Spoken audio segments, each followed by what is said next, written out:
Так как вы не имели права управления транспортным средством, то есть водительское удостоверение, отстраняю вас от управления.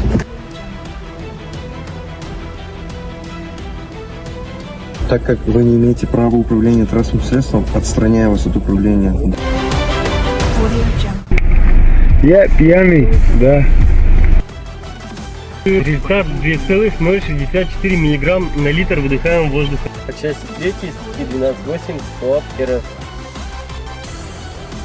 Водительское удостоверение не имеете? Значит, от управления отстраняйтесь, так как водительского удостоверения не имеете.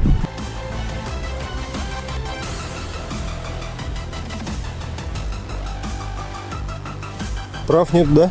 Нет. Никогда не было? Нет.